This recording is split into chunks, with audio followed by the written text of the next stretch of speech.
Sexología, pues ya sabes cómo somos de puntillosos y entonces yo recuerdo que decíamos, bueno, vamos a hablar de la sexología y los conceptos básicos y entonces iniciábamos con sexo, la definición de sexo.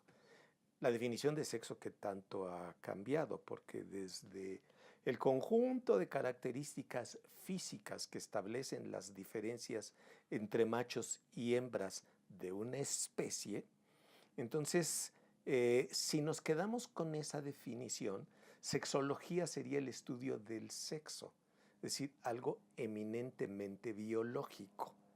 Y en realidad la sexualidad, yo digo que se sustenta, como el tripié de Jorge, en tres columnas, que son lo biológico, lo psicológico y lo sociocultural. De modo que a mí se me ocurrió, allá como por 1981, 80, sí, 81, decir, no, de lo que tendríamos que hablar sería de la sexualogía, el estudio de la sexualidad. Y entonces estaba orgulloso de lo que había descubierto, eh, pero como me gusta mucho leer, luego me encontré con que un tal Pellegrini, y ahí leí mal, porque él hablaba de sexuología. Y yo dije, chin, ya me ganaron el término. Y recuerdo que vino un cuate de Bélgica mexicano que estaba estudiando en Lovaina y decía, pues traigo un nuevo término que es sexualogía. Y le decía, compañero, eso está registrado, yo hablé de ello allá como por desde el 81, pero además se nos adelantó un cuate que es Pellegrini. Y no, en realidad no se nos adelantó. Yo lancé este término y lo digo y lo promuevo. No me hacen caso, pero de todas maneras yo sigo hablando de la sexualogía como el estudio de la sexualidad humana, que es algo transdisciplinario. Cuando hablábamos de los conceptos básicos, hablábamos entonces de la parte biológica en un principio, lo que es el sexo y estas dimensiones del sexo que tienen que ver con cosas con las que nacemos y se van modificando a lo largo de la vida de los individuos porque van evolucionando y se van desarrollando y dan distintas cosas. Hablamos de dimensiones sexuales, de las dimensiones cromosómicas, donde decimos que, bueno, que en los seres humanos los machos son 46XY y las hembras, las mujeres son 46XX.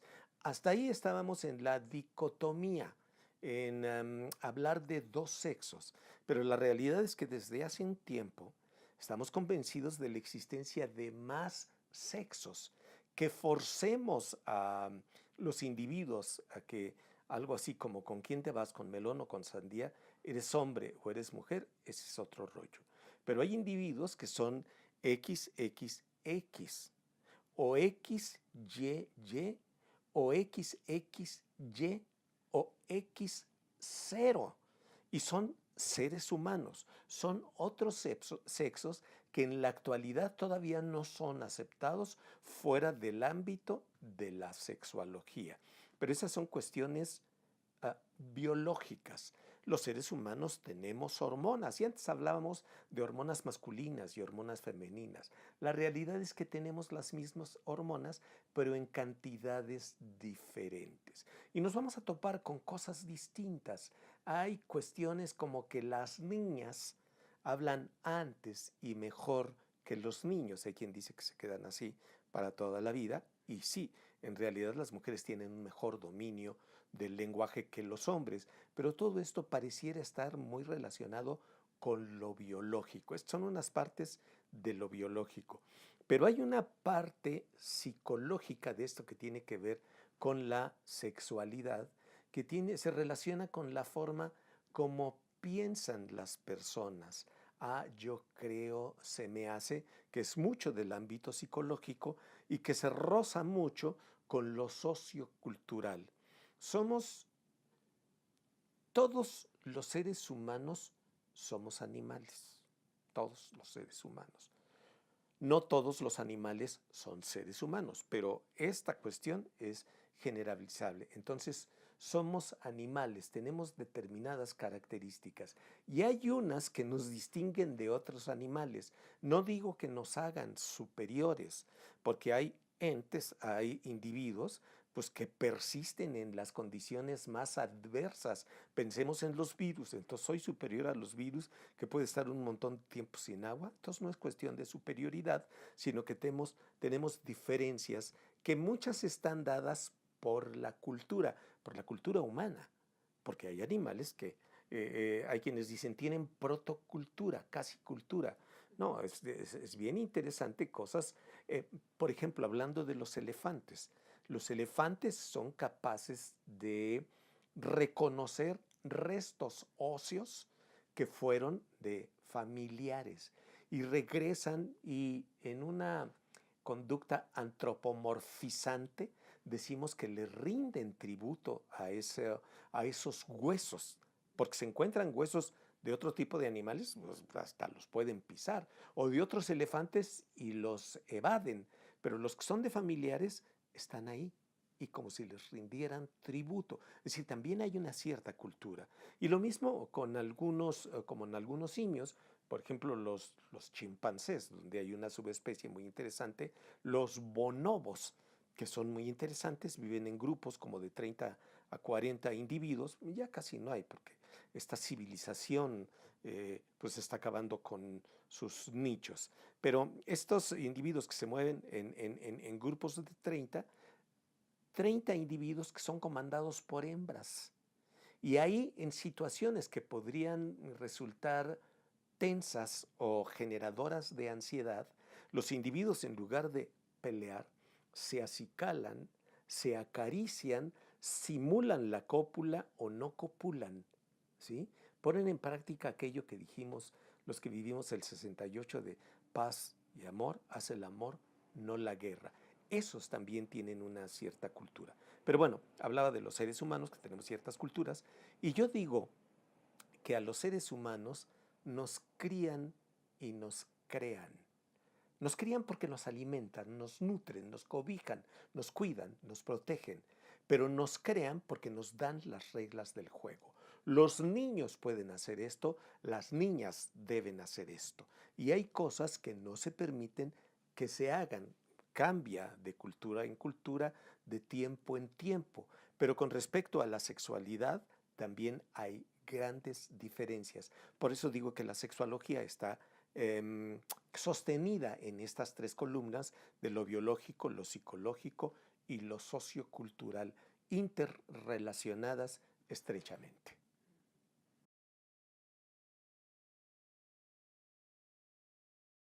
La sexualidad se está moviendo diariamente, eternamente, a cada instante. Los individuos nos modificamos. Alguien decía, nadie se baña en el mismo río dos veces. Y yo diría que en ese río, si yo me meto hoy, soy yo distinto mañana. Es decir, yo también estoy cambiando. Es una cuestión así muy dinámica. Entonces, la sexualogía me provee de todas estas herramientas o me dice, aquí están y está en mí el acceder a ellas y se va a oír a lo mejor muy presuntuoso, pero adaptarlas, modificarlas para lo que yo necesite en ese momento.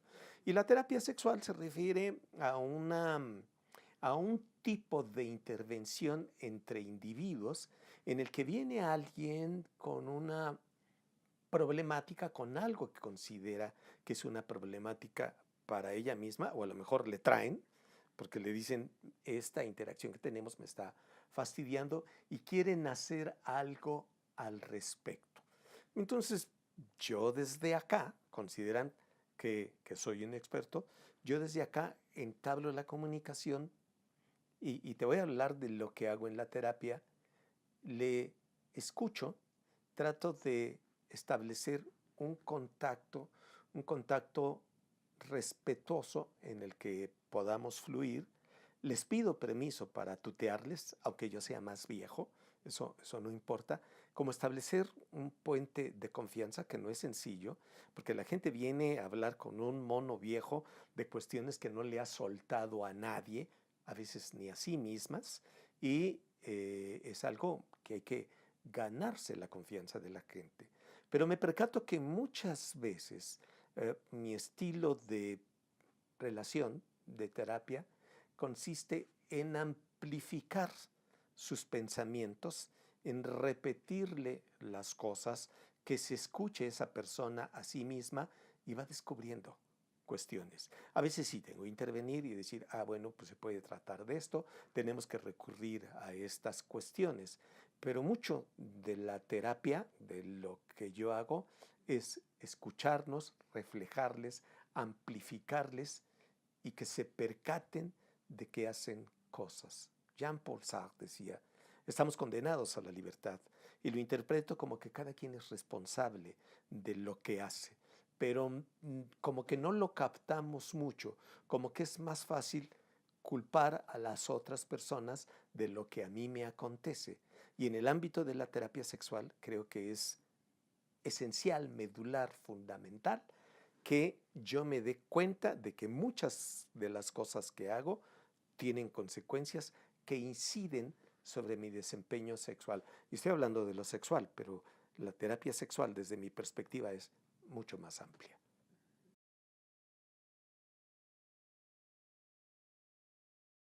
Mm.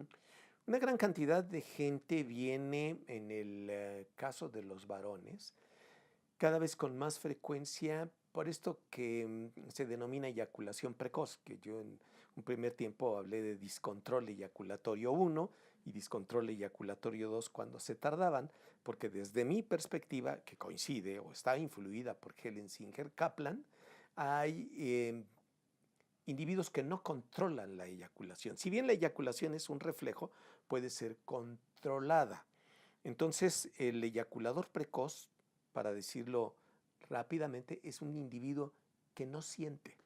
Entonces, no siente que se aproxima lo que denominamos inminencia eyaculatoria. Y si se pasa la inminencia eyaculatoria, sigue la eyaculación. Y la eyaculación es así, ni Dios, bueno, no me meto en religiones, pero eyacula el cuate. Entonces, lo que tenemos que hacer es enseñarle a que sienta, a que identifique, para que se vaya adiestrando, controle y luego decida. En la vida y en la terapia sexual y en el encuentro erótico sexual se toman decisiones. Entonces, un primer grupo viene constituido por individuos que vienen por, por discontrol eyaculatorio 1 o eyaculación precoz. Otro grupo amplio viene por problemas en la erección, disfunción eréctil. Y déjame decirte que hombres y mujeres, más los hombres, con gran frecuencia vienen en busca de la píldora mágica.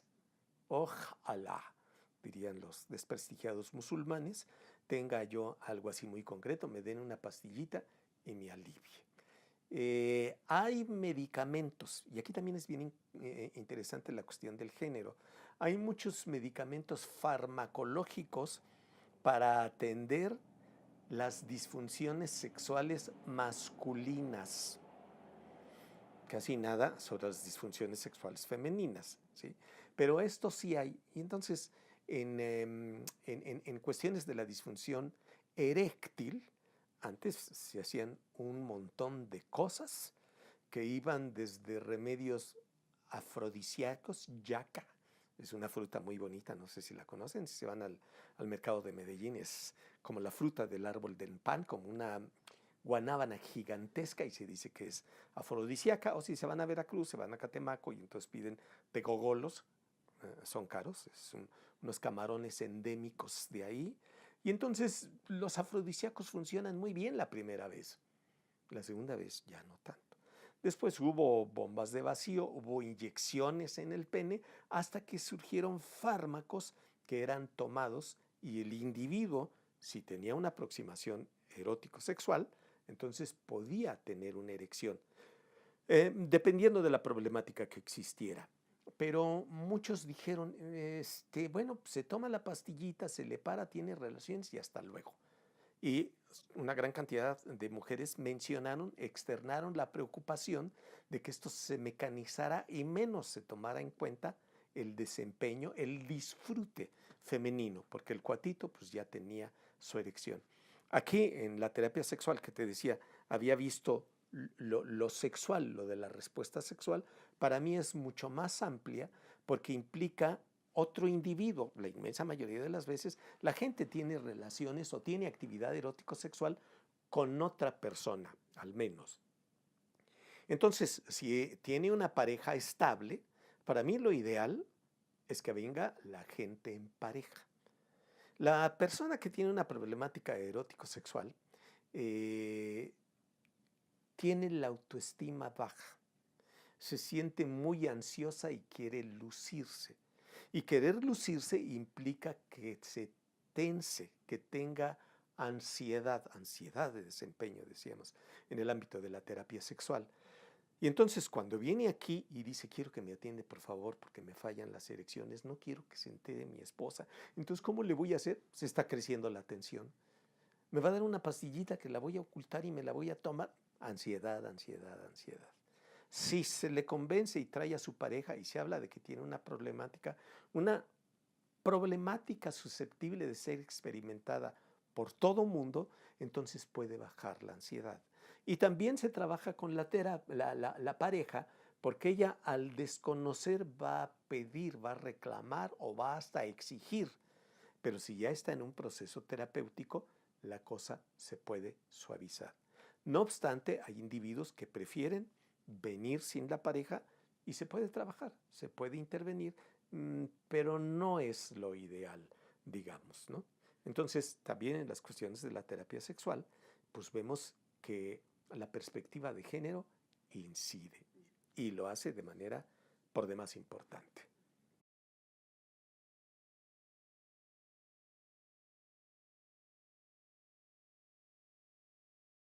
Mira, unos casos que he tenido varios, yo no sé por qué, pero me llegaron,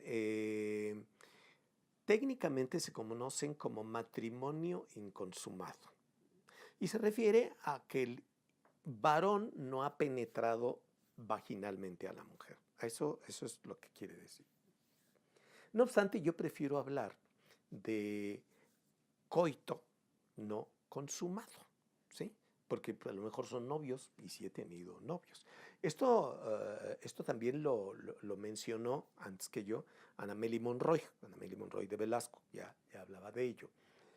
Eh, entonces esos casos yo los denominaba, los que me sufrieron como alumnos, recordando que yo decía que es la madre de todas las disfunciones, porque se relaciona con muchas problemáticas.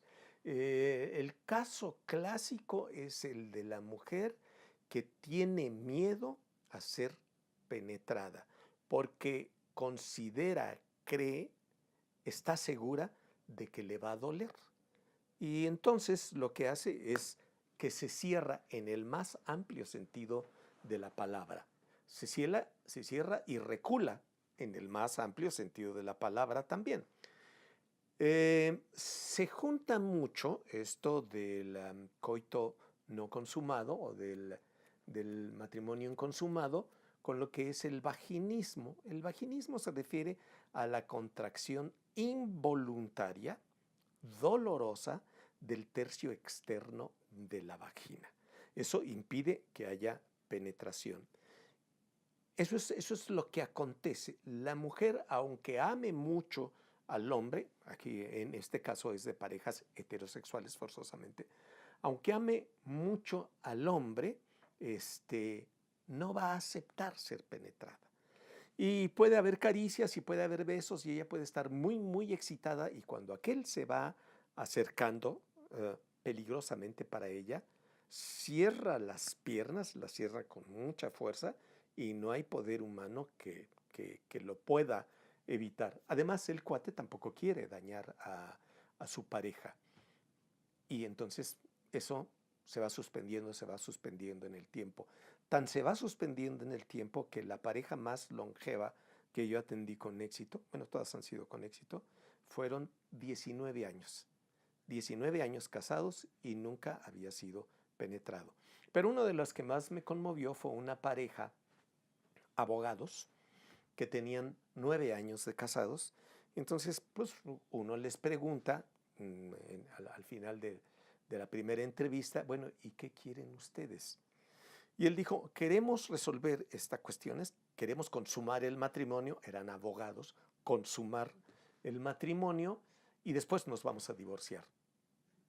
Dije, bueno, ¿y a qué se debe esta cuestión? Porque es algo que se sale de lo más frecuente. Y dijo, porque nos hemos dañado mucho y estamos lastimados, pero queremos conseguir esta cuestión por la salud mental de ambos. Y ya una vez que lo hayamos conseguido, pues cada quien se va a ir por su lado. Y dije, ¿verdaderamente eso es lo que desean? Sí, eso es lo que deseamos. Bueno, pues comenzamos a trabajar. Algo que le acontece mucho a estas parejas y a un montón de parejas, aunque sí tengan relaciones, es la generosa cantidad de preguntas, esas preguntas insistentes de ¿cuándo te vas a embarazar? ¿Cuándo van a tener un hijito? Ustedes no saben de esto, pero si vieran qué frecuente es, ya queremos un nietecito y cuestiones por el estilo. Pero cuando la pareja no puede tener relaciones coitales, esto es terribilísimo.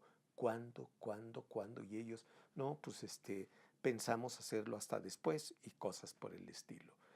Esta mujer, como muchas, había tenido antecedentes de abuso sexual, no violación, pero sí abusos por parte de una persona muy cercana y se había quedado muy traumatizada por estas cuestiones.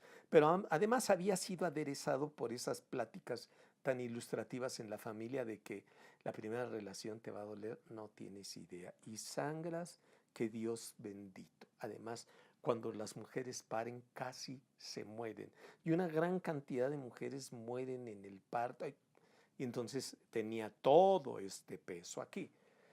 El cuate era un hombre respetuoso de su pareja, se querían, se amaban, pero se fue desgastando la relación. Voy a señalar que estas mujeres, aunque no sean penetradas, pues sí pueden tener caricias, caricias que pueden ser durante mucho tiempo, por todas partes. ¿Y a qué voy? Que pueden tener orgasmos o muchos orgasmos. Pero a la larga esto pues va erosionando la relación porque él reclama, ¿por qué no me das esto a mí? Y ella también se va a sentir, quieras o no, menos mujer. Pero fuimos avanzando en la terapia, es muy noble la terapia. Eh, en el vecino país del norte se usan mucho unos dilatadores de Hegar, se llaman, ¿no? Son unos aditamentos que se van volviendo más gruesos, como agujas de tejer, se van haciendo más gruesos que la mujer se tiene que meter en la vagina y después se los mete él hasta que hay uno más o menos tamaño pene y entonces dicen, pues ya después lo que sigue es meter el pene. Yo aprendí con mis maestros que es preferible usar los dedos. Es más factible que después también de trabajar bastante la mujer acepte tocar su vagina, porque hay mujeres que ni la han visto y se la tocan así como con mucho asco. Por todos estos rollos, en sociedades como la nuestra durante mucho tiempo se dijo que los genitales femeninos apestaban y hay desodorantes femeninos. Imagino que el pene huele rico porque no hay ningún bolita mágica para el pene, ¿no? Pero bueno, ese es otro rollo. Entonces, lograr que la mujer se introduzca un dedo y luego que permita que este hombre meta un dedo, dos dedos, etcétera. Después, en algún momento, le pido que se meta un tampón y me decía una paisana mía, puta, bueno, carajo, me tardé muchísimo, como media hora, hasta que me lo metí. Dije, ya la hiciste, ya la hiciste. Entonces, esta pareja de abogados, yo creo que como a las 10, 12 sesiones, íbamos muy bien, muy bien, muy bien. Y en una ocasión, bajé a abrirles, como les tengo que hacer aquí, y llegaron con pues una cosa bien grandota aquí así cargando. Ya la dejaron. Entonces, como les fue muy bien, ¿sabe qué le digo? Y eso es para usted. Para mí, sí, sí, sí, destápelo. Y entonces era un juego muy bonito de tazas, como para té, hermosísimo. Le digo, ¿y esto por qué? No, pues porque usted nos ayudó. Le dije, no, yo hago un trabajo y yo les cobro, no, pero se lo queremos dar porque ya consumamos esto. ¿Cómo que ya? Sí, sí, sí. pues obviamente ya sabía yo por dónde iban. Una de las indicaciones fue, bueno, ya pusiste el pene, ya introduciste la cabecita del pene, bajo ninguna circunstancia quiero que lo metas, no lo vas a meter, ¿sí? Así te vas a quedar. Obviamente me desobedeció, que es lo que yo buscaba, ¿no? Cuando le da uno instrucciones paradójicas, entonces estaban felices.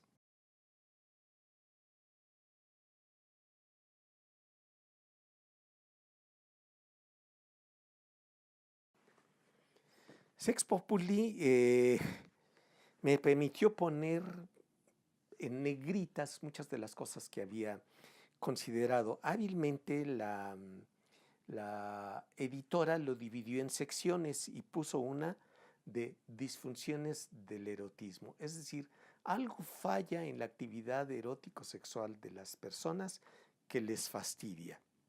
Y entonces hablo de unas cuantas disfunciones como de eyaculación precoz, de anorgasmia, de trastornos del deseo y también de sexualidad durante el embarazo. Y una sección para ellas. Es decir, lo que ahí me pongo a reflexionar es qué tanto las mujeres se conocen a sí mismas, qué tanto las mujeres se respetan a sí mismas y qué tanto se sienten con el derecho a disfrutar y a pedir que les den lo que ellas necesiten y a ponerles límites a quienes lo quieran. Y evidenciando que muchas cosas no se notan porque el trabajo de la casa nunca, nunca termina.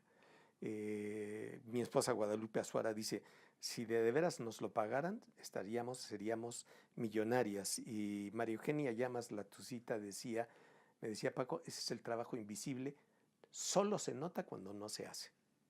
Y chin, pues sí es cierto. Y una sección para ellas, para ellos, en la que hablo de la masculinidad. Está canijo ser varón y sobre todo, no, está canijo ser hombre. Y sobre todo el hombre, el muy hombre que exige la sociedad. Yo digo que me puedo ir transformando en varón cuando me importa poco el quedar bien como hombre ante los demás. Puedo cruzar la pierna así como mujer, que es colocar mi corva sobre la rodilla. Los hombres debemos cruzarla así. Pero como yo soy de pierna flaca, entonces mi hueso se entierra en el otro grueso y me duele, entonces a mí me vale gorro cruzarla de esta manera. La masculinidad me parece que se sustenta en una gran inseguridad. Actúo para los demás. Camino como hombre, bailo como hombre, veo como hombre, para que la mirada de la otra persona me devuelva, ah, sí, sí es hombre, no es mujercito ni cosas por el estilo. Entonces esto nos fastidia mucho, no lo hablamos, los hombres casi no hablamos entre nosotros, y mucho menos de lo que tenemos en el interior. Yo digo que a muchos hombres les intimida la intimidad. ¿Sí? Meterse a estos rollos está canijo. Entonces pongo aquí algunas cuestiones donde hablo de un padre que comparte con una hija a la que la cortó el novio, lo que él ha vivido con estas cuestiones. Hablo también de un cuate con una discapacidad, es decir, un trastorno medular, una lesión medular que tuvo él, y también de un hombre que tuvo cáncer de próstata, es decir, todo lo que va a acontecer en un individuo en los que incluso se puede llegar a cortarle los testículos, que es la principal fuente de testosterona, pero sigue siendo hombre, porque la hombría no reside ahí, reside en otras cuestiones, ¿no? Y luego tengo otra sección de otros donde hablo un poquito de infidelidad, hablo un poquitico de violencia sexual, de homosexualidad, cuestionando a un padre que renuncia de su hijo, corre a su hijo.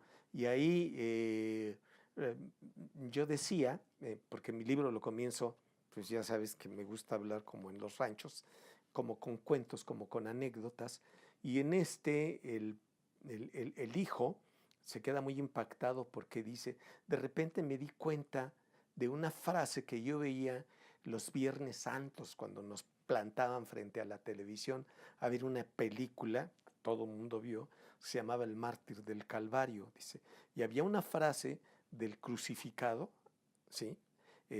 Está a punto de morir, pero alcanza a decir una frase.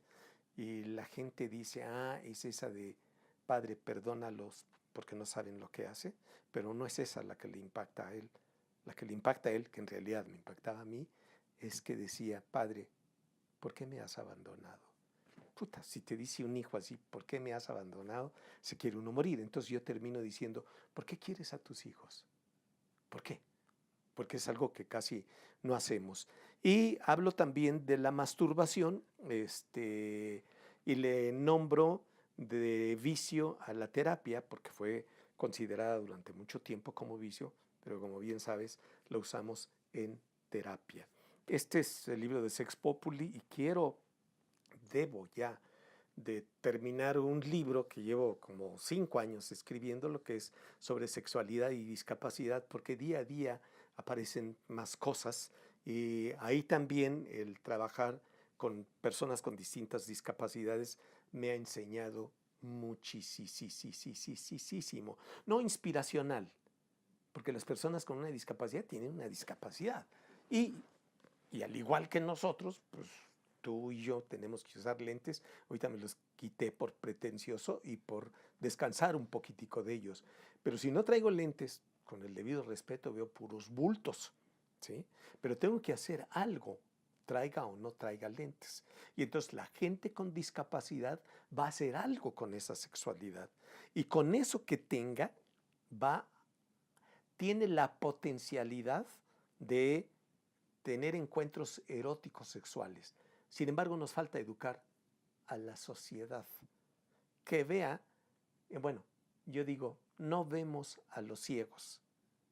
Y con esto quiero decir que yo no considero que alguien con una discapacidad pueda ser mi pareja, ¿no? Por eso digo, no vemos a los ciegos. Y está canijo, y está terrible, porque estas personas, antes que todo, son personas, solo que no nos han enseñado cómo interactuar con ellas. Y entonces a veces les tenemos miedo, repulsa, y a veces pensamos que les podemos dañar.